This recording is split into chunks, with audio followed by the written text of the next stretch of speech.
Le 12 novembre 1983, le docteur Michel Vernet quitte l'hôpital d'Arles à 22 heures.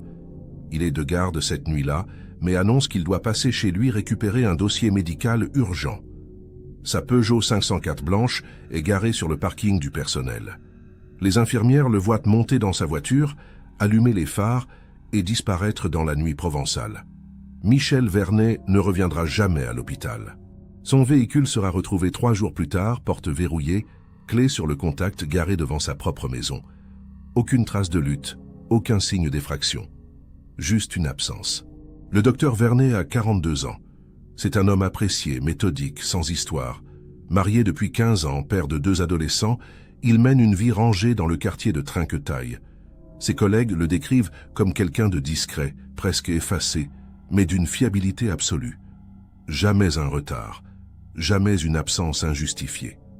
Cette nuit de novembre, pour la première fois de sa carrière, Michel Vernet abandonne sa garde sans prévenir, sans un mot, sans un appel. Et cette rupture brutale avec ses habitudes va glacer d'effroi tous ceux qui le connaissent. Personne ne comprend. 34 ans plus tard, en février 2017, un homme se présente à la gendarmerie d'Arles. Il se nomme André Dalmas, il a 68 ans, et il affirme avoir été patient du docteur Vernet dans les années 80. Il dit savoir ce qui s'est passé cette nuit-là. Il raconte une histoire que personne n'avait entendue avant, une histoire qui remet en question tout ce que l'enquête avait établi. André Dalmas tremble en parlant. Il dit qu'il a attendu si longtemps parce qu'il avait peur. Peur de qui? Peur de quoi? Il ne le précise pas immédiatement. Mais son témoignage va rouvrir un dossier que tout le monde croyait enterré. Arles, au début des années 80, c'est une ville où tout le monde se connaît. Les commerces du centre ferment encore à midi pour le déjeuner.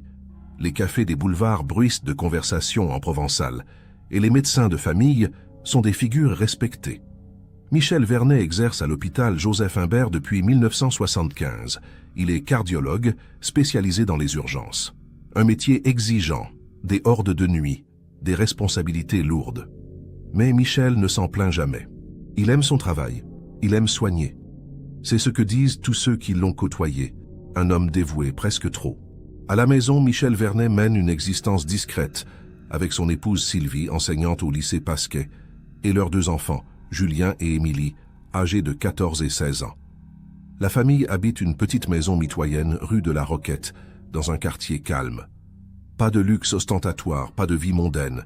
Les Vernet vivent modestement, dans une routine rassurante. Le week-end, Michel aime marcher le long du Rhône. Parfois, il emmène ses enfants pêcher près de la tour Louma.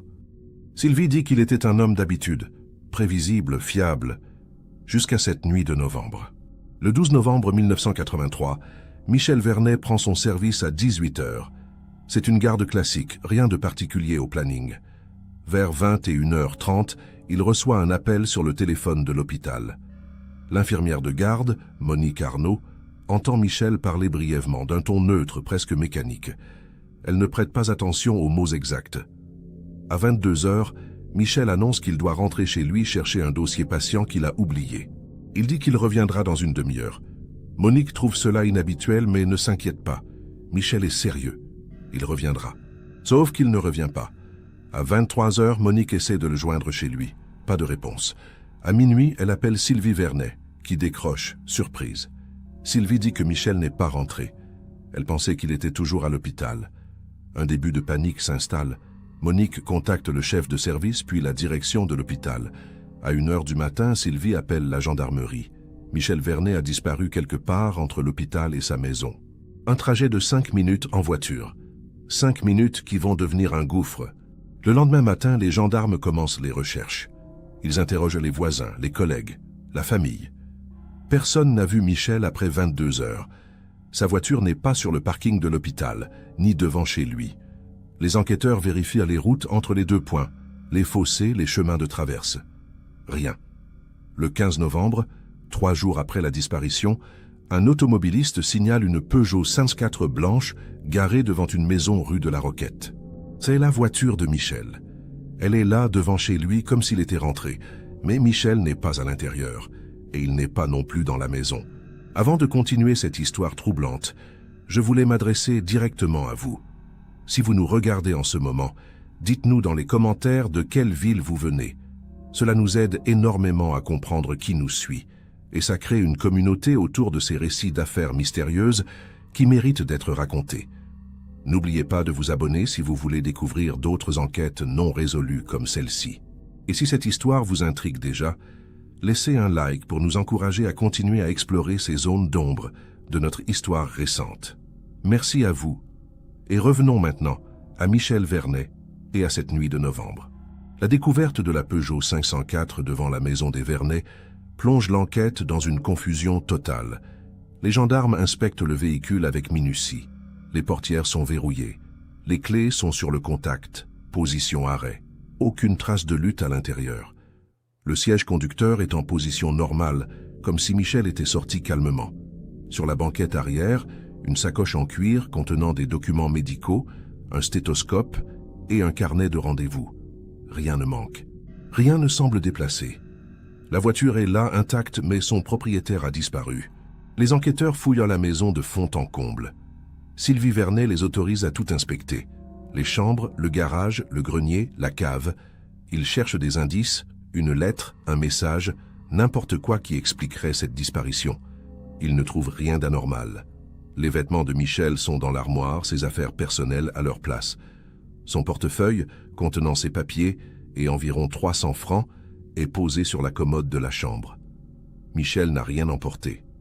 Il est parti sans rien, comme s'il avait l'intention de revenir immédiatement. Le dernier à avoir vu Michel Vernet vivant est un collègue infirmier, Patrick Jourdain, qui fumait une cigarette sur le parking de l'hôpital vers 22 heures. Il déclare aux gendarmes avoir vu Michel monter dans sa voiture, démarrer et partir en direction du centre-ville. Patrick n'a rien remarqué d'inhabituel. Michel avait l'air normal, peut-être un peu pressé, mais rien d'alarmant. Patrick termine sa cigarette et retourne à l'intérieur. C'est la dernière image confirmée de Michel Vernet. Un homme montant dans sa voiture, allumant les phares et disparaissant. Les gendarmes interrogent les riverains de la rue de la Roquette. Personne n'a entendu de bruit suspect dans la nuit du 12 au 13 novembre. Personne n'a vu la Peugeot arriver.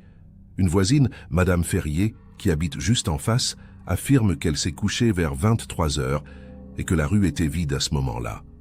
Le lendemain matin, vers 7 heures, elle a remarqué la voiture garée devant chez les Vernet, mais elle a pensé que Michel était simplement rentré tard. Elle ne s'est inquiétée de rien. La voiture est donc apparue pendant la nuit, entre 23 heures et 7 heures. Les enquêteurs vérifient l'hypothèse d'un départ volontaire. Ils examinent les finances de Michel Vernet. Aucun retrait bancaire suspect, aucune dette cachée, aucun problème financier. Ils interrogent ses collègues sur son comportement récent. Tous disent la même chose. Michel était comme d'habitude, sérieux, concentré, aucun signe de dépression ou de stress particulier. Sylvie confirme qu'il n'y avait aucun problème dans leur couple, aucune dispute, aucune tension. Michel semblait heureux, ou du moins stable. Rien ne laissait présager une fuite. L'hypothèse d'un enlèvement est alors privilégiée. Mais pourquoi enlever un médecin de province sans demande de rançon? Michel Vernet n'est pas riche, il n'a pas d'ennemis connus, il ne fréquente aucun milieu louche. Les gendarmes explorent la piste criminelle. Ils cherchent d'éventuels patients mécontents, des familles endeuillées qui auraient pu lui en vouloir. Ils épluchent ses dossiers médicaux des derniers mois. Ils interrogent des dizaines de personnes. Aucune menace, aucun conflit, aucune animosité particulière. Michel Vernet semble avoir été un homme sans histoire, sans ennemis. Les semaines passent, les recherches s'intensifient, les gendarmes ratissent les environs d'Arles, les champs de Camargue, les berges du Rhône, les canaux, les fossés. Ils utilisent des chiens, des hélicoptères, des plongeurs pour les zones aquatiques. Ils ne trouvent rien. Pas de corps, pas de vêtements, pas d'objets personnels. Michel Vernet s'est évaporé. Les médias locaux s'emparent de l'affaire. Le Provençal titre « Mystère à Arles ». Un médecin disparaît en pleine garde. Des témoignages affluent, mais aucun n'apporte d'éléments concrets. Des gens croient avoir vu Michel ici ou là, mais rien ne se confirme. Sylvie Vernet, effondrée, lance des appels publics. Elle apparaît à la télévision régionale, suppliant son mari de revenir, suppliant ceux qui savent quelque chose de parler. Ses enfants, Julien et Émilie, vivent un cauchemar. Leur père a disparu sans explication, et personne ne comprend pourquoi. Les mois passent, l'enquête stagne, Les pistes s'épuisent. Les gendarmes continuent de chercher, mais ils avancent à l'aveugle. Michel Vernet est devenu un fantôme. Un homme qui a quitté son travail un soir de novembre et qui n'est jamais revenu. En 1984, un an après la disparition, l'enquête est au point mort. Les gendarmes n'ont aucune explication rationnelle, aucun indice tangible, aucune piste solide. Le dossier reste ouvert, mais il est progressivement relégué au second plan. D'autres affaires, d'autres urgences. Michel Vernet devient une affaire froide, un mystère non résolu. Sylvie refuse de déclarer son mari officiellement décédé. Elle espère toujours qu'il reviendra ou qu'on retrouvera son corps. Elle espère une réponse. N'importe laquelle. Mais les années passent et le silence persiste. Les Vernet tentent tant bien que mal de reconstruire leur vie. Julien et Émilie grandissent avec cette absence inexpliquée, ce trou béant dans leur existence. Sylvie continue d'enseigner, mais elle ne se remet jamais vraiment. Elle garde la maison rue de la Roquette, gardant tout en l'état, comme si Michel pouvait revenir à tout moment. Les collègues de Michel se souviennent de lui avec tristesse. Certains pensent qu'il a été victime d'un crime. D'autres imaginent qu'il a choisi de partir, pour des raisons qu'on ne connaîtra jamais. Personne ne sait. Et cette incertitude est pire que tout. Pendant 34 ans, l'affaire Michel Vernet reste dans les limbes, un dossier poussiéreux dans les archives de la gendarmerie d'Arles. Un nom dans les registres des personnes disparues. Une histoire que les anciens du quartier racontent encore parfois, avec un frisson. Et puis en février 2017, tout change. André Dalmas se présente à la gendarmerie. Il dit qu'il doit parler. Il dit qu'il sait quelque chose. Quelque chose qu'il aurait dû dire il y a 34 ans. Les gendarmes l'écoutent, intrigués, et ce qu'il raconte va tout remettre en question. André Dalmas a 68 ans. C'est un retraité qui a travaillé toute sa vie comme mécanicien dans un garage d'Arles. Il vit seul dans un petit appartement du quartier de Bariol. Il marche difficilement, aidé d'une canne. Quand il entre dans les locaux de la gendarmerie ce matin de février 2017, il semble nerveux, presque apeuré. Il demande à parler à un enquêteur en charge des affaires anciennes. On le fait patienter, puis on le conduit dans un bureau. Il commence à parler, et son récit va bouleverser tout ce qu'on croyait savoir sur la disparition de Michel Vernet. André Dalmas explique qu'il a été patient du docteur Vernet entre 1981 et 1983. Il souffrait de problèmes cardiaques, et Michel le suivait régulièrement à l'hôpital Joseph Imbert. André décrit Michel comme un médecin attentif, humain, qui prenait le temps d'écouter ses patients. Ils avaient développé une certaine proximité, une relation de confiance. André dit qu'il admirait Michel, qu'il le trouvait différent des autres médecins, moins distant. Mais André révèle aussi quelque chose d'inattendu. En novembre 1983, il a vu Michel Vernet la nuit de sa disparition, et il n'en a jamais parlé à personne. Selon André, le soir du 12 novembre 1983, il se trouvait près du pont de Trinquetaille, vers 22h30. Il était sorti faire une promenade pour se calmer après une dispute avec sa compagne de l'époque.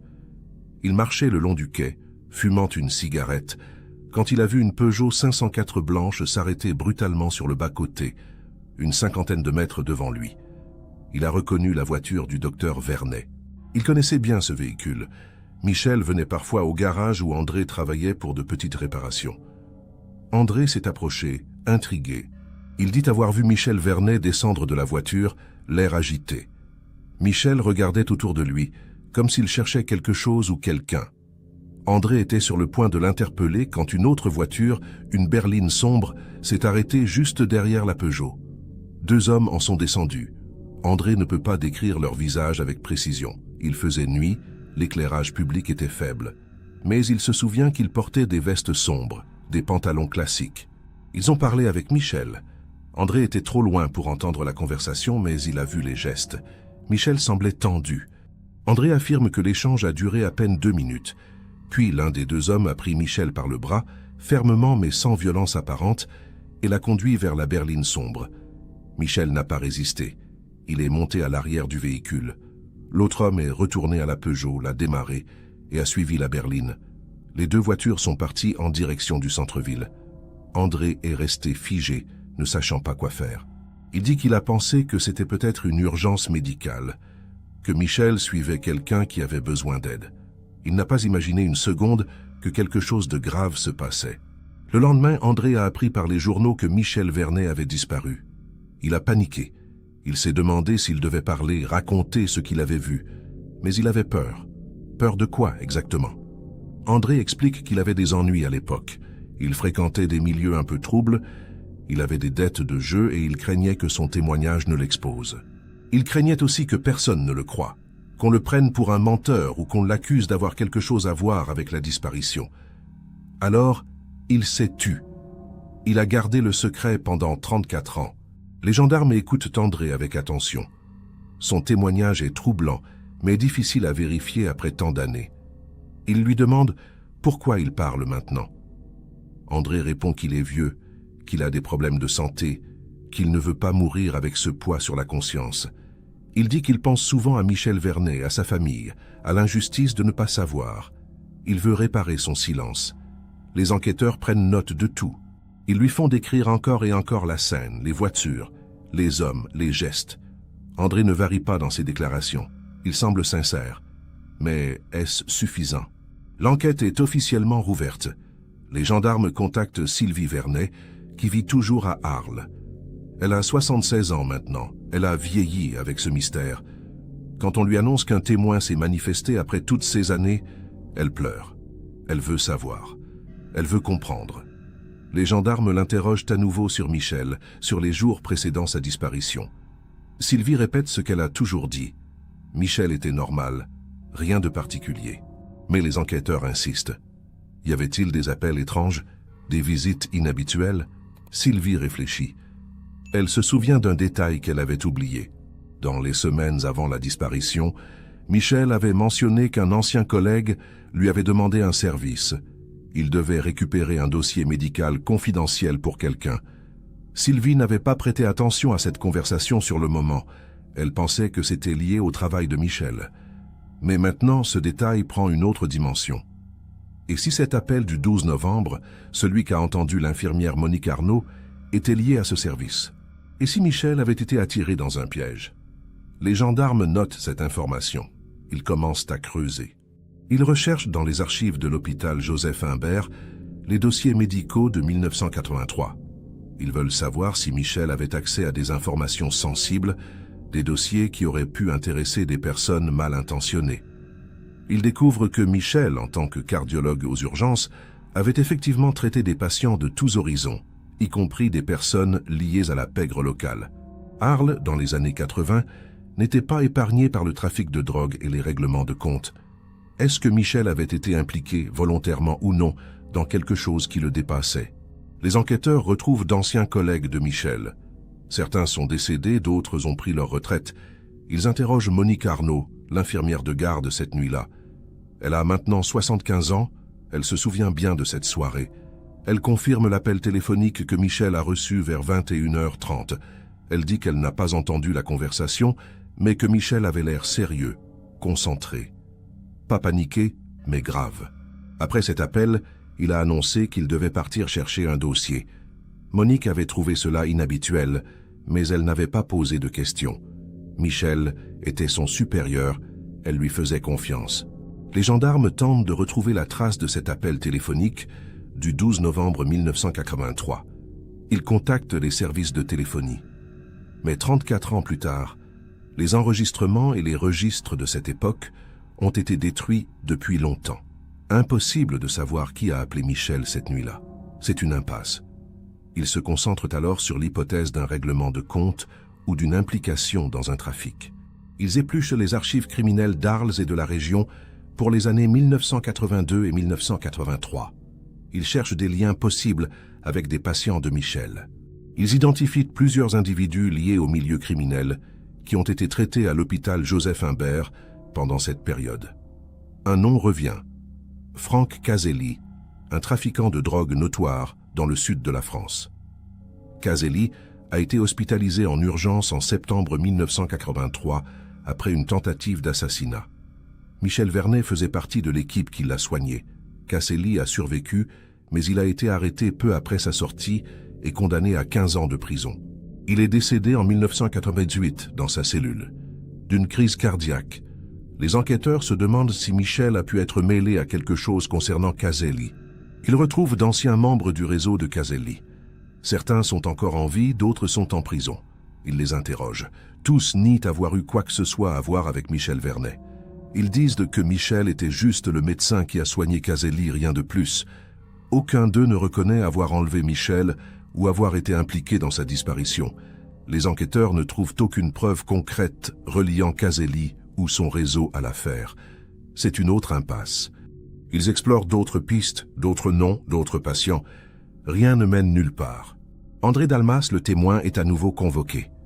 Les gendarmes veulent qu'il regarde des photos de véhicules de l'époque pour identifier la berline sombre qu'il a vue. André fait de son mieux, mais il ne peut pas être précis. Il pense que c'était une grosse voiture, peut-être une Renault ou une Citroën, mais il n'est pas sûr. Les gendarmes lui montrent des photos d'hommes liés à la pègre locale dans les années 80.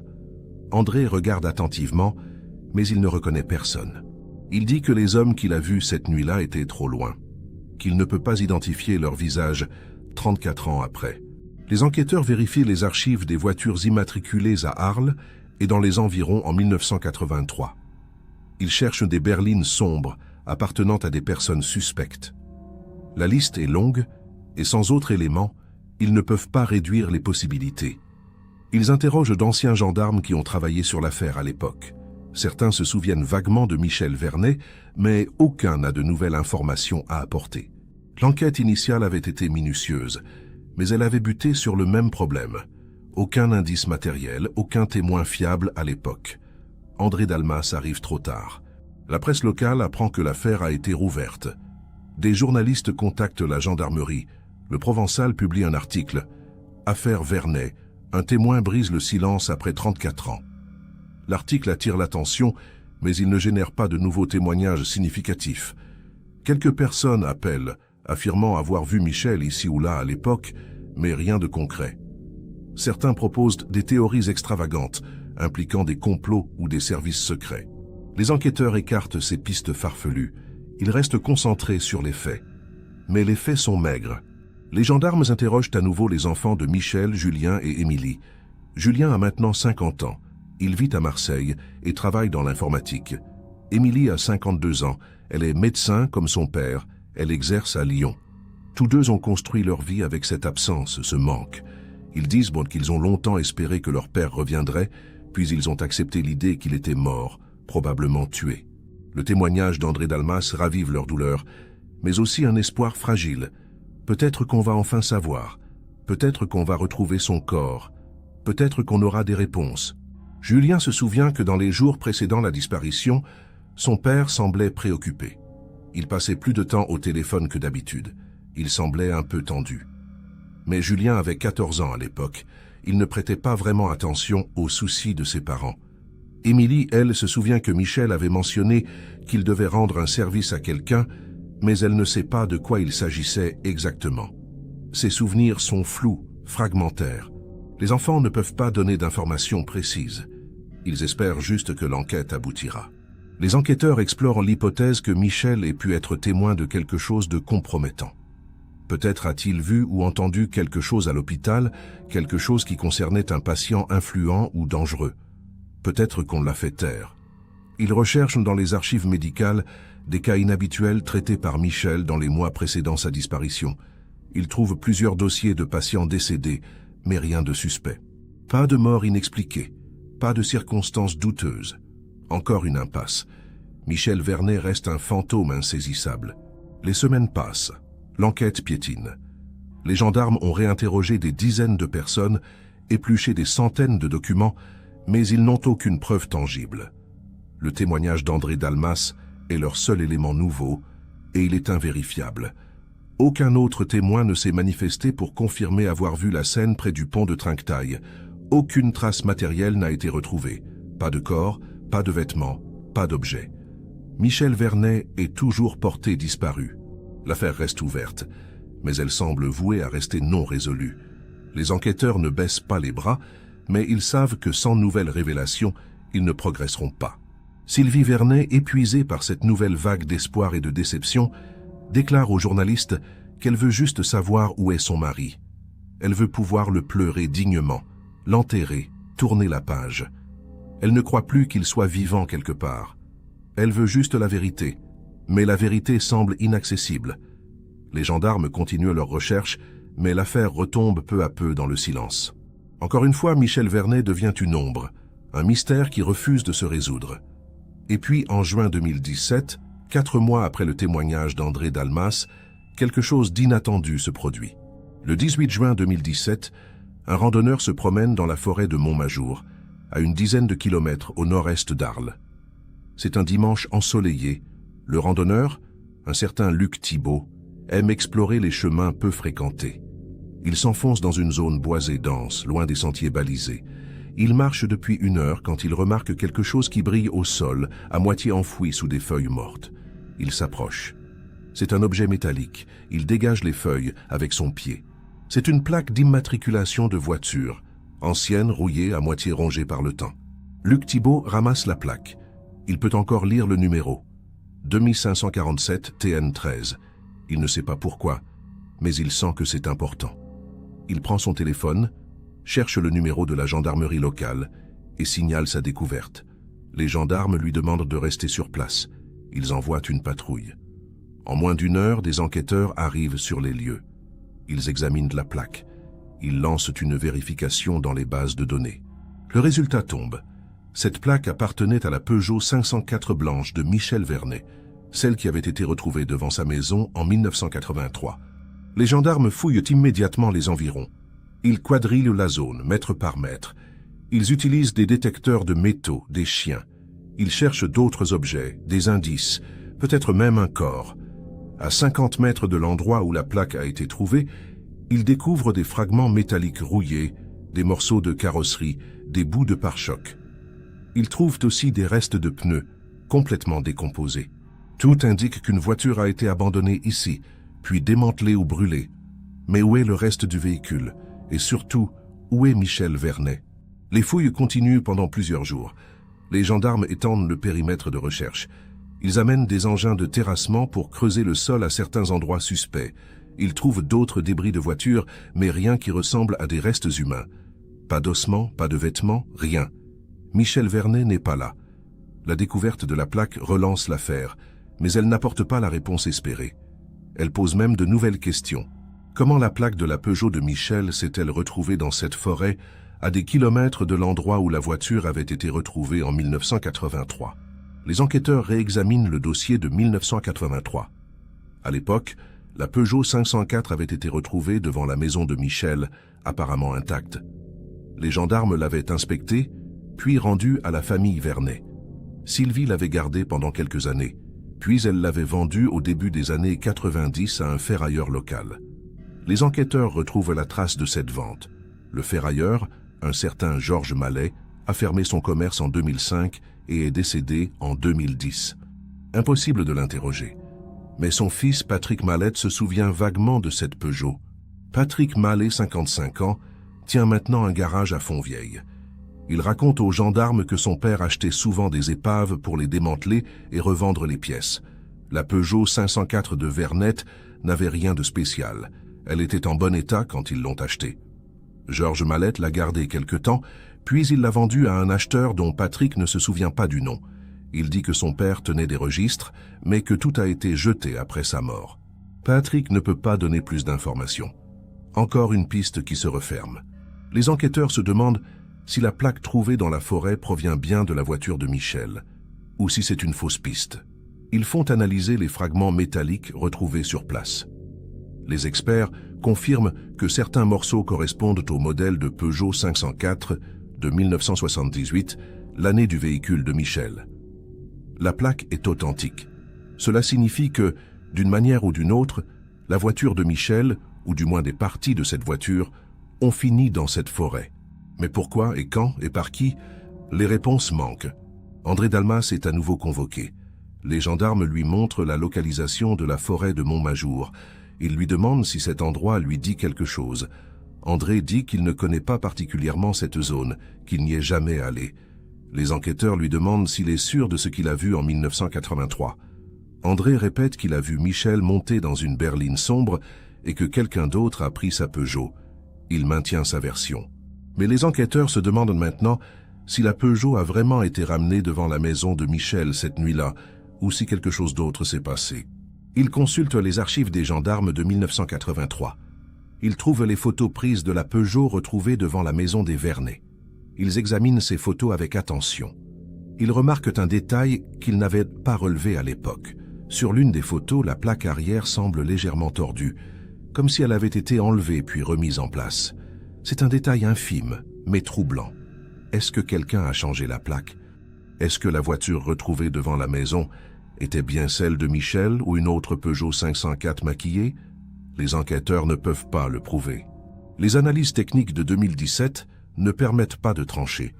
Les photos de 1983 sont de mauvaise qualité et la voiture a disparu depuis longtemps. Les enquêteurs décident de fouiller à nouveau les environs de la maison des Vernet, rue de la Roquette.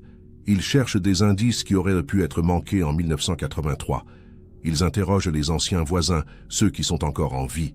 Ils ne trouvent rien de nouveau. La maison a été vendue par Sylvie en 2005. Elle est occupée par une autre famille maintenant. Les nouveaux propriétaires autorisent les fouilles, mais rien d'intéressant n'est découvert. Le mystère de la plaque trouvée dans la forêt de Montmajour reste entier. Les gendarmes émettent plusieurs hypothèses. Première hypothèse. Michel a été enlevé, sa voiture a été utilisée par ses ravisseurs, puis démantelée et abandonnée dans la forêt. Deuxième hypothèse, la voiture retrouvée devant la maison en 1983 n'était pas celle de Michel, mais une autre voiture similaire maquillée pour faire croire à un retour. Troisième hypothèse, Michel a été tué ailleurs, et des éléments de sa voiture ont été dispersés pour brouiller les pistes. Aucune de ces hypothèses n'est prouvée. Les enquêteurs décident de creuser plus profondément dans l'entourage professionnel de Michel Vernet. Ils interrogent à nouveau ses anciens collègues en insistant sur les dossiers médicaux confidentiels que Michel aurait pu manipuler. Une infirmière retraitée, Janine Leclerc, se souvient alors d'un détail qu'elle avait oublié. Elle dit qu'en octobre 1983, un homme bien habillé était venu à l'hôpital demander à parler à Michel. Il n'avait pas rendez-vous, mais il insistait.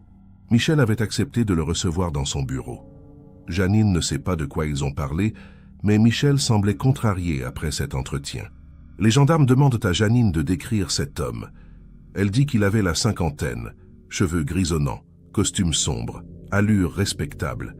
Elle ne se souvient pas de son nom, et il n'y a aucune trace de cette visite dans les registres de l'hôpital. Janine dit qu'elle avait trouvé cela bizarre à l'époque, mais qu'elle n'y avait plus repensé jusqu'à aujourd'hui. Les enquêteurs cherchent à identifier cet homme. Ils montrent à Janine des photos d'hommes influents ou liés au milieu criminel de l'époque. Elle ne reconnaît personne. Encore une piste qui reste floue. Les gendarmes explorent une autre piste. Michel Vernet aurait-il pu être impliqué, malgré lui, dans un trafic de médicaments ou de faux certificats médicaux? Dans les années 80, ce type de trafic existait, surtout lié aux stupéfiants et aux arrêts de travail frauduleux. Ils recherchent dans les archives s'il y a eu des affaires de ce genre à Arles à cette époque. Ils trouvent quelques cas, mais rien qui lie directement Michel. Aucun de ses anciens patients n'a été impliqué dans ce genre de trafic. Michel semble avoir été un médecin irréprochable, sans aucune zone d'ombre connue. En août 2017, un autre élément surgit. Un ancien détenu, Roger Blanc, écrit aux gendarmes depuis sa prison. Il purge une peine pour trafic de drogue. Il dit qu'il a des informations sur Michel Vernet. Les enquêteurs se rendent le voir. Roger Blanc, 63 ans, a passé la majeure partie de sa vie en prison. Il dit qu'il connaissait Franck Caselli, le trafiquant soigné par Michel en 1983.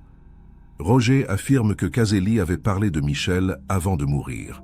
Selon Roger, Caselli aurait dit que Michel avait été supprimé parce qu'il en savait trop sur un trafic de faux certificats d'expertise médicale.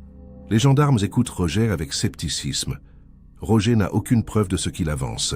Il dit qu'il a entendu Caselli en parler en prison, mais il ne peut pas donner plus de détails. Roger espère peut-être une réduction de peine en échange de son témoignage, ou il cherche juste à attirer l'attention. Les enquêteurs vérifient ses déclarations. Ils consultent les archives de la prison où Caselli est mort en 1998. Ils interrogent d'autres détenus qui étaient avec lui à l'époque. Personne ne confirme les propos de Roger. C'est encore une impasse. Roger Blanc semble avoir inventé cette histoire. Les mois passent. L'enquête s'enlise à nouveau. Les gendarmes ont exploré toutes les pistes possibles. Ils ont interrogé des dizaines de personnes, analysé des centaines de documents, fouillé des terrains entiers. Ils n'ont pas retrouvé le corps de Michel Vernet. Ils n'ont pas identifié ses ravisseurs. Ils n'ont pas de preuves tangibles. Le témoignage d'André Dalmas reste leur seul élément solide et il n'est pas suffisant pour résoudre l'affaire. La découverte de la plaque dans la forêt de Montmajour a relancé l'espoir, mais elle a aussi ajouté de nouvelles interrogations sans réponse. Sylvie Vernet décède en novembre 2017, à l'âge de 76 ans. Elle n'aura jamais su ce qui est arrivé à son mari. Elle est enterrée au cimetière de Trinquetaille, aux côtés d'une stèle symbolique pour Michel, même si son corps n'a jamais été retrouvé.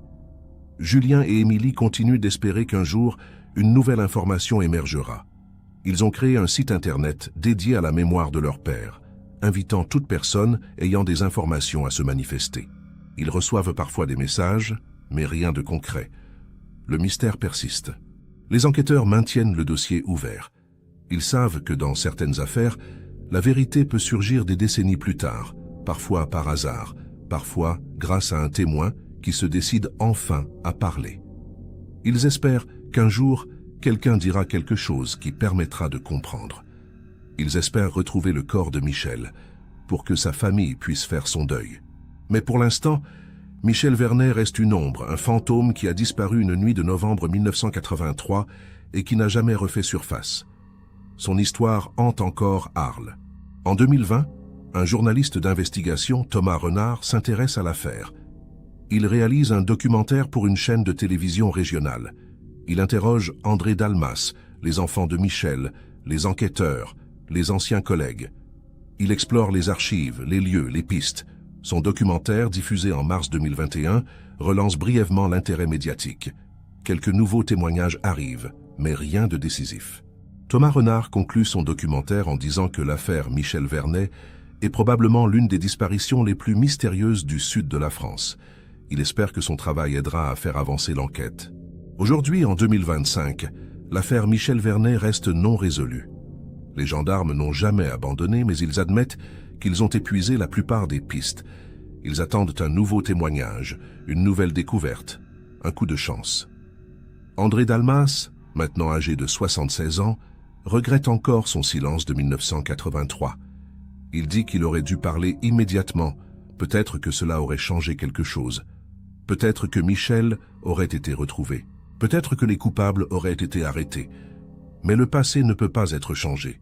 André vit avec ce poids. Les enfants de Michel, Julien et Émilie continuent leur vie, mais l'absence de leur père reste un vide immense. Ils ont appris à vivre avec l'incertitude, mais ils espèrent toujours une réponse. Ils espèrent qu'un jour, ils pourront enterrer leur père dignement, fermer ce chapitre douloureux. En attendant, ils maintiennent sa mémoire vivante. Michel Vernet n'est pas oublié. Son histoire continue d'interroger, de troubler, de fasciner. Et quelque part, peut-être, quelqu'un sait ce qui s'est vraiment passé cette nuit-là. Quelqu'un qui garde le secret. Quelqu'un qui pourrait tout révéler. L'affaire Michel Vernet est l'une de ces histoires qui défient toute logique. Un homme disparaît en pleine garde, sa voiture réapparaît devant chez lui comme par magie, et 34 ans plus tard, un témoin brise le silence. Mais même avec ce témoignage, même avec la découverte de la plaque d'immatriculation dans la forêt de Montmajour, rien ne se résout. Michel Vernet reste une énigme. Un médecin respecté, un père de famille aimant, un homme sans ennemi connu qui s'évapore sans laisser de traces. Sa famille n'aura jamais eu de réponse. Sylvie est morte sans savoir.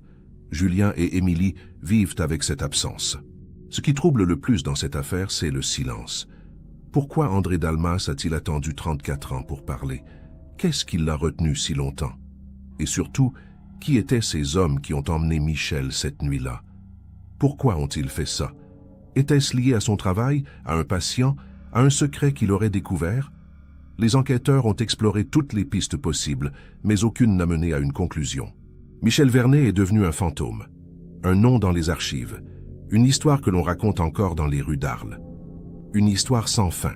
Si vous connaissez quelqu'un qui vivait à Arles dans les années 80, si vous avez entendu parler de cette affaire, ou si vous avez la moindre information, n'hésitez pas à la partager en commentaire. Chaque détail compte, même des décennies plus tard. Abonnez-vous à la chaîne si vous voulez découvrir d'autres enquêtes mystérieuses comme celle-ci. Laissez un like si cette histoire vous a touché, si vous voulez que nous continuions à explorer ces zones d'ombre de notre histoire. Michel Vernet n'a jamais été retrouvé, mais peut-être qu'un jour quelqu'un parlera, et peut-être que la vérité éclatera enfin.